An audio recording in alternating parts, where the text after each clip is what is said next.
जय जिनेंद्र बंधुओं, कार्यक्रम समस्या एक समाधान अनेक में आपका अभिनंदन है। बंधुओं, आज ये कार्यक्रम बहुत विशेष है।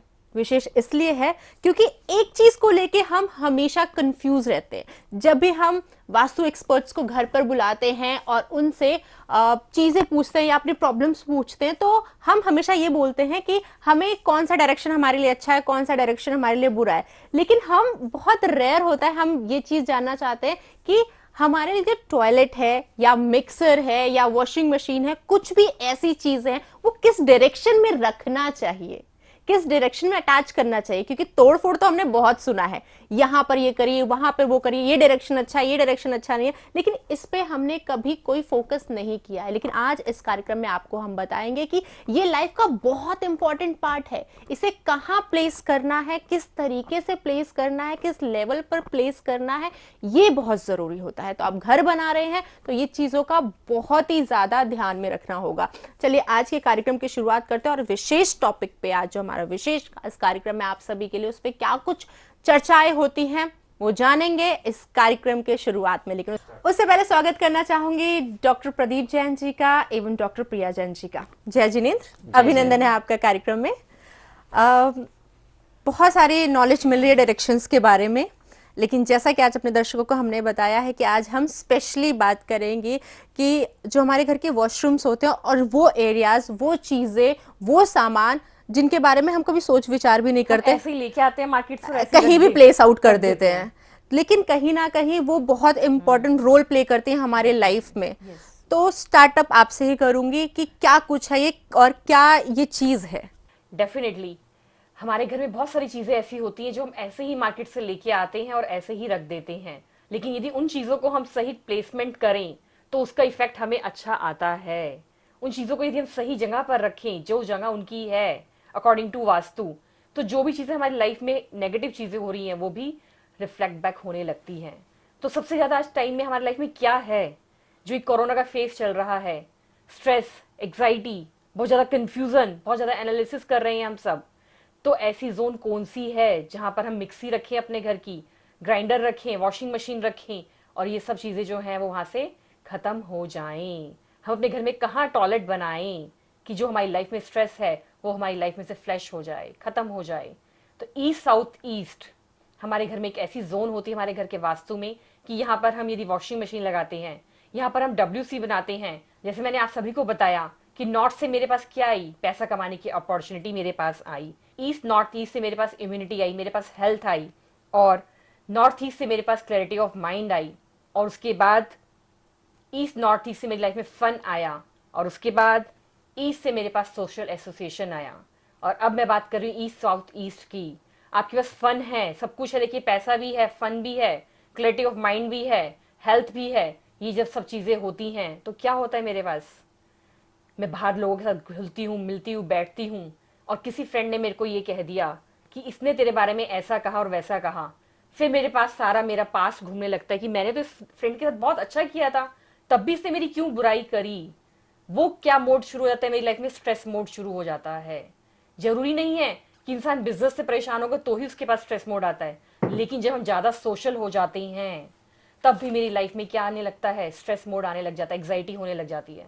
तो हमें हर चीज को बैलेंस करके चलना चाहिए अपनी लाइफ में। ऐसे ही नहीं कि आप हर जगह जा रहे हैं, उठ रहे हैं, बैठ रहे हैं, लेकिन अपनी लाइफ को आपने बैलेंस ही नहीं रख रखा। यदि हमारी लाइफ के अंदर एग्जाइटी है, स्ट्रेस है, तो हमें अपने घर के ईस्ट साउथ ईस्ट को ठीक करना चाहिए। कैसे कर सकते हैं उसको ठीक आप? वहां पर आप अपने घर में मिक्सी रखकर, वहां पर आप वॉशिंग मशीन रखकर, वहां पर आप अपने घर में टॉयलेट बनाकर, WC बनाकर, जो भी आपका स्ट्रेस मोड है, एग्जाइटी है, वो सब चीजें खत्म हो जाएंगी। तो ये तीनों बहुत अच्छी रेमेडी हैं। और आप क्या कर सकते हैं, वहां पर एक मंथन का सीन लगा सकते हैं। जैसे एशियन टाइम में क्या होता था कि एक लेडी जो है मक्खन निकाल रही होती थी, घर का वो एक चर्निंग जोन कहा जाता था कि यहाँ पर सब चीजें क्या हो रही है, मिक्स हो रही हैं, आपस में सब लोग बैठ रहे हैं, उठ रहे हैं, खेल रहे हैं, बातें कर रहे हैं, तो वो चीजें क्या हो रही है, चर्न हो रही हैं। तो इस तरह की कोई भी पिक्चर आप वहां पर लगा सकते हैं अपने घर में ईस्ट साउथ ईस्ट में। जब आप इस तरह की पिक्चर भी वहां पर लगाएंगे तो आपकी लाइफ की जो भी एग्जाइटी है, जो भी आपका स्ट्रेस मोड है, जो भी आप एनालिसिस कर रहे हैं, एनालिसिस करना क्या कि आपकी लाइफ में बहुत सारे प्रोजेक्ट्स आपकी लाइफ में चल रहे हैं, लेकिन आपको पता ही नहीं है कि मैं किससे मेरा प्रॉफिट हो रहा है और मैं क्यों कर रहा हूं उसको, उसका पर्पस क्या है। तो जब ये आपकी लाइफ में चीजें हो रही हैं तो आपको अपने घर का ईस्ट साउथ ईस्ट को चेक करना चाहिए, उसको क्लटर फ्री करना चाहिए, और वहां पर इस तरह का कोई ना कोई ऐसी पिक्चर लगा सकते हैं, इस तरह का निर्माण कर सकते हैं कि जो भी आपकी लाइफ में प्रॉब्लम्स हैं वो अपने आप डाइल्यूट हो जाएं, फिनिश हो जाएं। जी बिल्कुल। प्रदीप जी, आपसे जानना चाहूंगी कि ज्योतिष के माध्यम से क्या कुछ है ये, और किस तरीके से हम इसको ज्योतिष के अनुसार देख सकते हैं। सूर्य ग्रह और शुक्र ग्रह के बीच की जोन है, हमें दोनों ग्रहों को अच्छा रखना चाहिए। बेसिकली ये जो जोन है सब डायरेक्शन है। यहाँ अक्सर लोग गलतियां क्या कर देते हैं कि पूर्व दिशा की तरफ मंदिर बना देते हैं, लेकिन वो मंदिर कभी कभी अक्सर क्या होता है कि पूर्व की दिशा में होने की जगह वो ईस्ट साउथ ईस्ट हो जाता है, पूरब और साउथ ईस्ट के बीच में हो जाता है। अगर ऐसा हमने कर दिया, जहाँ जैसे प्रिया जी ने अभी कहा कि मंथन की जोन है, चर्निंग की जोन है और एंजाइटी और एनालिसिस की जोन है, अगर हमने वहाँ मंदिर बना दिया, बेडरूम बना दिया, तो व्यक्ति परेशान हो जाते हैं, टेंशन में आ जाते हैं, डिप्रेस हो जाते हैं, हम वहाँ सोने लग जाते हैं। और अगर उसी जोन में भगवान की हम पूजा करते हैं तो हमारे सारे पुण्य छीन होने लग जाते हैं। तो हमें इन चामों से बचना चाहिए, मंदिर नहीं बनाना चाहिए और बेडरूम कभी भी वहां नहीं बनाना चाहिए। दूसरी बात, आपने ज्योतिष के बारे में पूछा, तो हम पंचम हाउस को, सूर्य को अच्छा करें, सूर्य की उपासना करें, भगवान पद्म प्रभु की उपासना करें, और 15 नंबर काव्य का यंत्र भी हम पूर्व दिशा की तरफ भी स्थापित करें, तो निश्चित ही हमारे वास्तु दोषों से कुछ ना कुछ निजात हमें अवश्य मिलेगी। जी बिल्कुल। यहाँ पर आप दोनों से जानना चाहूंगी, घर कई बार ज्वाइंट फैमिली रहती है, लेकिन एक घर में रहने के बाद भी दो दो किचन्स होते हैं, डिवाइड रहता है परिवारों के बीच में सारी चीज़ें, तो प्लेसिंग भी इस अकॉर्डिंग चेंज आउट हो जाती है। तो उस स्थिति में हमारा जो टॉयलेट की आपने बात की है, किसी भी चीज़ की प्लेसमेंट की बात की है, तो उस स्थिति में अगर वो डिवाइड होता है तो प्रॉब्लम्स तो आनी है। तो वो प्रॉब्लम्स पूरे परिवार के ऊपर आएगी या पर्टिकुलर किसी एक व्यक्ति के ऊपर आएगी? ये प्रॉब्लम उस परिवार पर आएगी जिसने गलत प्लेसमेंट करी है, जिसकी किचन पहले से साउथ ईस्ट में है या जिनका टॉयलेट ईस्ट साउथ ईस्ट में है, वो तो अच्छी निकल जाएंगे। लेकिन दूसरे व्यक्ति जिनके लिए साउथ ईस्ट में, ईस्ट साउथ ईस्ट में जिनका बेडरूम हो गया डिवाइडेशन होने के पश्चात, या उनका मंदिर आ गया, या कोई भोजनशाला वहां बना दी उन्होंने, तो जो फैमिली उसमें रहेगी, जो लोग उस रसोई का बना हुआ खाना खाएंगे, जो वहां सोएंगे, जो वहां बैठकर परमात्मा की आराधना करेंगे, तो ये दूसरी फैमिली में प्रॉब्लम आएगी। एक ठीक हो जाएगी और एक खराब हो जाएगी। और अक्सर ऐसा ही देखा गया है, जब भी पार्टीशन होता है, जब भी विभाजन होता है परिवारों का, और एक की लाइफ बहुत अच्छी चल जाती है और दूसरी की लाइफ में समस्याएं दिन पर दिन बढ़ती चली जाती हैं। तो कहते हैं हम जो साथ साथ ही अलग हुए थे, हमारी फैक्ट्री साथ साथ है, लेकिन होता क्या है, जब हमने अपने घर का बंटवारा कर दिया, वास्तु क्या है, एक पूरा एनर्जी सर्कल है, उस एक वास्तु को हम दो भागों में डिवाइड कर देते हैं, तो ऑटोमेटिक वहां की एनर्जी डिस्टर्ब हो जाती है और एक दूसरे की लाइफ में समस्याएं पैदा हो जाती हैं। अब हुआ क्या इससे, जो व्यक्ति ईस्ट साउथ ईस्ट में जो बैठकर जिनकी टॉयलेट थी, उनको एंजाइटी डिप्रेशन तो नहीं होगा, लेकिन उनका बाकी के नॉर्थ वेस्ट का हिस्सा कट हो गया है, साउथ वेस्ट का हिस्सा कट हो गया है, नॉर्थ नॉर्थ वेस्ट का हिस्सा कट हो गया है, तो उनकी लाइफ में और तरह की समस्या आएंगी। लेकिन जो दूसरा व्यक्ति है, उनको डिप्रेशन और एंजाइटी तो रहेगा ही, लेकिन रिलेशन, उनका फाइनेंस बहुत अच्छा हो जाएगा। तो हर व्यक्ति को जब भी हम पार्टीशन करते हैं तो समस्याएं पैदा हो जाती हैं। तो ध्यान रखे जाए कि एक फ्लोर का कभी पार्टीशन नहीं करें। हमें करना है तो फ्लोर वाइज पार्टीशन करें कि एक फ्लोर पर कोई और रहे, दूसरे फ्लोर पर कोई और रहे, क्योंकि घर आज के छोटे घर रह गए, वास्तु के हिसाब से बनते नहीं हैं, और 100, 200, 300 घरों के गज के घरों में, मीटरों के घरों में दो वास्तु नहीं बनाई जा सकते, एक ही वास्तु को फॉलो किया जाता है, एक ही वास्तु पुरुष की कल्पना की जा सकती है। जैसे ही वास्तु पुरुष कट जाएगा तो आधे लोग किसी और परेशानी से ग्रसित हो जाएंगे, आधे लोगों को दूसरी परेशानी आ जाएंगी। तो हमें फ्लोर सिस्टम जो आज चल गया है कि एक के बाद एक ऐसा फ्लोर सिस्टम बनाकर हमें विभाजन करना चाहिए, पार्टीशन करना चाहिए। जी बिल्कुल। एक चीज़ और यहाँ पर पूछूंगी शॉर्ट में, जैसे कि आपने एक डायरेक्शन बताई, एक प्लेस बताइए कहाँ पर टॉयलेट होना चाहिए, कहाँ पर चीज़ें होना, अगर किसी भी कारणवश हमारे दर्शक नहीं कर पाते हैं तो कुछ ऐसा उपाय जिसके माध्यम से चीज़ें स्मूथ रहें? हम ये दर्शकों को बताना चाहते हैं कि शौचालय या बाथरूम घर की बहुत महत्वपूर्ण जगह होती है। बेडरूम भी नहीं हो तो आदमी जमीन पे भी सो जाता है, एक हॉल में, ड्राइंग रूम में सब साथ सो सकते हैं, लेकिन शौचालय चाहे छोटा घर हो, चाहे 20 गज का हो, 50 गज का हो, 100 गज का हो, 500 गज का हो, 1000 गज का हो, 10,000 गज का हो, शौचालय सबके घरों की महत्वपूर्ण भूमिका निभाता है। आज वर्तमान परिवेश में हर बेडरूम के साथ शौचालय बनाने के लगे, अटैच टॉयलेट बाथरूम बनाने लग गए हैं, जो कि बहुत गलत स्थिति पैदा करता है, लाइफ में समस्याएं पैदा करता है। पहले के परिवेश में देखें, आज से 20 साल 50 साल पीछे जाएं तो शौचालय और बाथरूम घरों से बाहर होते थे, आंगन की तरफ होते थे, बेडरूम में या शयन कक्ष के पास नहीं होते थे। तब लाइफ में इतनी समस्याएं नहीं थी, इतनी बीमारियां नहीं थी। लेकिन मॉडर्न परिवेश में आते आते हमने अपने पूरे वास्तु को खुद ही खराब कर लिया। जैसा हम बता रहे हैं ऐसा पॉसिबल भी नहीं है, और जो आपने सवाल किया वो बिल्कुल सही है, क्योंकि सभी का टॉयलेट ईस्ट साउथ ईस्ट में तो नहीं हो सकता। घर में 4 बेडरूम हैं, सबके बेडरूम अलग होंगे, किसी का साउथ में होगा, किसी का वेस्ट में होगा, किसी का नॉर्थ में होगा, किसी नॉर्थ ईस्ट में होगा। तो ध्यान इतना तो हम कर सकते हैं कि उस बेडरूम के ईस्ट साउथ ईस्ट में हम टॉयलेट बनाएं। फिर भी पॉसिबल नहीं हो पाता, फ्लैट्स बने हुए हैं, कोठियां बनी हुई हैं, घर पुराने बने हुए हैं, हम उनको तोड़ फोड़ नहीं कर सकते। तो चांदी की वायर से, कॉपर की वायर से, कलर थेरेपी के माध्यम से उनको कट कर कर वहाँ के पॉजिटिव इफेक्ट पाए जा सकते हैं। जी बिल्कुल। एक चीज़ और देखी जाती है, जैसे आपने भी चीज़ें बताई, आपने बेडरूम की यहाँ पर बात की है।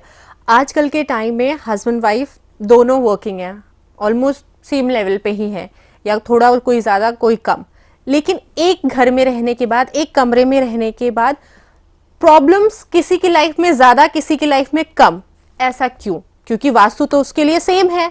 अगर जिस घर में सुबह वो एक साथ जा रहे हैं, एक साथ आ रहे हैं, खाना भी एक साथ खा रहे हैं, घर में बेडरूम में एक साथ ही हैं, लेकिन उस स्थिति में किसी की लाइफ बहुत स्मूथ है, बहुत फन है। जैसे हमने पिछले कई एपिसोड में डायरेक्शंस वगैरह को लेके बात की कि फन जोन और सेटिस्फेक्शंस लोगों का बहुत मायने रखता है, तो कहीं ना कहीं दिशाओं का फेर है। लेकिन हस्बैंड वाइफ के साथ क्यों? अक्सर ये सवाल दर्शकों के द्वारा भी, हमारे क्लाइंट्स के द्वारा भी, या अन्य नए लोगों के द्वारा भी ये सवाल पूछा जाता है कि एक ही परिवार में 10 सदस्य, 5 सदस्य, 2 सदस्य, 20 सदस्य भी रहते हैं। मैं परिवार की बात नहीं कर रही हूँ प्रदीप हाँ जी, यहाँ मैं पर मैं सिर्फ पार्टनर्स की बात कर रही हूँ, हाँ कि परिवार का अलग कमरा है, अलग वॉशरूम है, सारी चीजें अलग है, बट एक हस्बैंड वाइफ पार्टनर्स की बात करते बिल्कुल हैं, वो भी परिवार का हिस्सा है। हस्बैंड वाइफ भी हैं, बच्चे हैं, वो भी परिवार का हिस्सा है, वो परिवार से अलग नहीं है। होता क्या है, मेरे घर की अगर नॉर्थ ईस्ट जोन खराब है, आपके घर की नॉर्थ ईस्ट जोन खराब है, तो सभी को असर आना चाहिए। ऐसा मानते हैं सभी लोग कि अगर नॉर्थ ईस्ट में टॉयलेट है तो सभी को परेशानी पैदा करेगा, सभी के जीवन में समस्या पैदा करेगा, सभी को बीमारियां होनी चाहिए, सबके डिप्रेशन होना चाहिए, सबके माइंड की क्लैरिटी नहीं होनी चाहिए। लेकिन यहाँ एक पहिए से देखते हैं, एक एंगल से देखते हैं, हमें इस चीज को जब देखना है, तो इसलिए हम कहते हैं कि ज्योतिष, वास्तु, मंत्रशास्त्र सब एक दूसरे से कनेक्टेड हैं। अगर वाइफ की लाइफ में समस्याएं हैं और हस्बैंड ठीक चल रहे हैं नॉर्थ ईस्ट खराब होने के बाद भी, तो आपको चेक करना होगा, कहीं ना कहीं उनकी कुंडली में भी दोष पाया जाता है। जिस हमारे घर की जो डायरेक्शन खराब होती है और उसी ग्रह की दशा चल जाए, जैसे हम एक हर डायरेक्शन का एक ग्रह स्वामी बता रहे हैं, जैसे ईस्ट का बताया सूर्यदेव बताए, नॉर्थ ईस्ट का बताया जुपिटर बताए, नॉर्थ के बताए मरकरी बुध ग्रह बताए। तो अगर घर का नॉर्थ ईस्ट खराब है, ईशान कोण खराब है, और घर में किसी भी व्यक्ति की, हस्बैंड वाइफ की बात नहीं कर रहा मैं, XYZ किसी भी मेंबर की जुपिटर की दशा, महादशा, अंतरदशा, प्रत्यंतर दशा चल जाती है, जुपिटर उनकी कुंडली में खराब है, तो वो दशा खराब होने के कारण उस जोन भी खराब हो जाती है, तो डबल इफेक्ट एक साथ पड़ जाते हैं और वो व्यक्ति बीमार हो जाता है, अस्वस्थ हो जाता है, बड़ी बड़ी महामारियां हो जाती है, बड़ी बड़ी बीमारियां हो जाती हैं। और उस व्यक्ति को जिसकी दशा भी खराब चल रही थी और वास्तु भी उसका खराब था उसी डायरेक्शन का, तो सारा इफेक्ट उसी व्यक्ति पाएगा। बाकी 19 लोग, 5 लोग, 10 लोग, जितनी फैमिली मेंबर्स हैं वो सेफ हो जाते हैं और वो व्यक्ति बीमार हो जाता है। वो हस्बैंड वाइफ भी हो सकते हैं, वो बच्चे भी हो सकते हैं। अब कई बार ऐसा देखा गया है कि हस्बैंड वाइफ तो बहुत अच्छे से 5 साल 10 साल उस परिवार घर में निकाल देते हैं, लेकिन 5 साल बाद एक नया बच्चा आता है और आते ही वो बड़ी बड़ी बीमारियों से ग्रसित हो जाता है। क्योंकि हमने पिछले 12 सालों से हम कैंसर पेशेंट पर रिसर्च कर रहे हैं, हजारों कैंसर के मरीज देखे जिनमें 2-2 महीने के बच्चे भी कैंसर से ग्रसित पाए गए। कई भी देखकर मन बहुत दुखी हो जाता है, वेदना हो जाती है कि परमात्मा, इन बच्चों ने क्या अपराध कर लिया, क्या ऐसा खाना खा लिया, या ऐसे कौन से दुष्कर्म कर लिए जो इनको जन्म से कैंसर होता है। छोटे छोटे 2 साल के बच्चों के हार्ट में छेद हो जाता है, किडनी फेल हो जाती है, लिवर की प्रॉब्लम हो जाती है, 4 साल के बच्चे बीमार हैं, 5 साल के भी बच्चे बीमार हैं, डायबिटीज है। बड़ों लोगों को तो हम कह देते हैं कि डायबिटीज क्यों होती है, हम मीठा खा लेते हैं, टेंशन लेते हैं, सोच विचार ज्यादा करते हैं, इम्यून सिस्टम कमजोर होता है। नहीं, जो 2-4 साल का 10 साल का बच्चा की किडनी खराब हो जाती है, किडनी से लिंकेज हो जाती है, डायबिटीज हो जाती है, इंसुलिन लेवल बढ़ जाता है। क्यों? क्योंकि वो उनकी घर की वो डायरेक्शन खराब थी और जो बच्चे ने जन्म लिया वो उसी ग्रह दशा में ले लिया, जिसका कारण सारा ग्रह दशा के कारण और वास्तु दोष होने के कारण वो सारा नेगेटिव इफेक्ट उस आने वाली संतति पे पड़ जाता है। कभी हमने ऐसा भी देखा कि 5 साल तक बच्चा बिल्कुल स्वस्थ रहा, बिल्कुल हेल्दी रहा, लेकिन 6ठे साल में आते हुए 7वें साल में आने के बाद एकदम से सडनली वो बीमार हो जाता है, बड़ी बड़ी बीमारियां घेर लेती हैं, एक्सीडेंट हो जाता है, डेथ हो जाती है, बहुत सारी समस्याएं आ जाती हैं। पढ़ने में शुरुआत में तो बहुत इंटेलिजेंट होता है, लेकिन बाद में मंदबुद्धि हो जाता है, पढ़ाई नहीं कर पाता।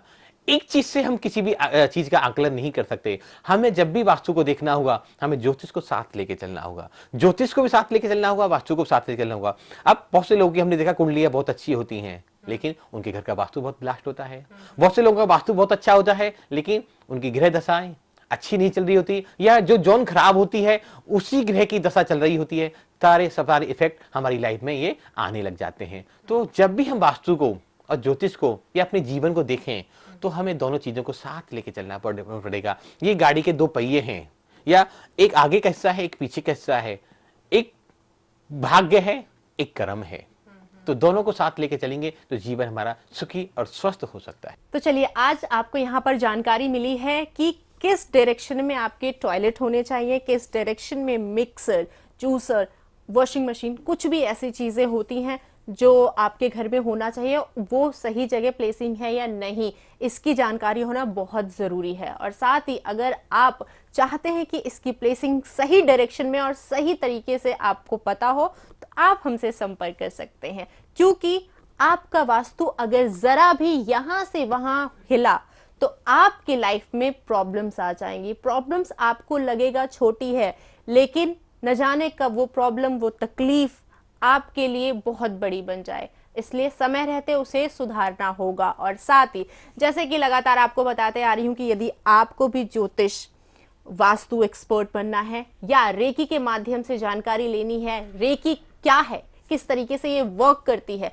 आपको इसके बारे में डीप नॉलेज चाहिए, तो आप क्लासेस भी ले सकती हैं। डॉक्टर प्रिया जैन जी, डॉक्टर प्रदीप जैन जी लगातार बहुत लोगों को बहुत टाइम से ये क्लासेस दे रहे हैं और यकीनन उनकी लाइफ में बहुत चेंजेस आए हैं। तो स्वयं का ज्ञाता स्वयं बनिए। नंबर्स आपके टीवी स्क्रीन पर लगातार दिखाए जा रहे हैं, आप संपर्क कीजिए। कोई भी इशू आ रही है आपके लाइफ में, चाहे वो व्यापार से हो, चाहे वो बच्चों की पढ़ाई से हो, चाहे विवाह नहीं हो रहा है, चाहे आपको आपके घर का वास्तु ठीक कराना है, हर प्रकार की जानकारी आपको यहाँ मिलेगी, क्योंकि समस्या एक है, समाधान अनेक है। आज के लिए इतना ही। तहे दिल से शुक्रिया करना चाहूंगी कार्यक्रम में आने के लिए। जय जिनेंद्र। जय जिनेंद्र।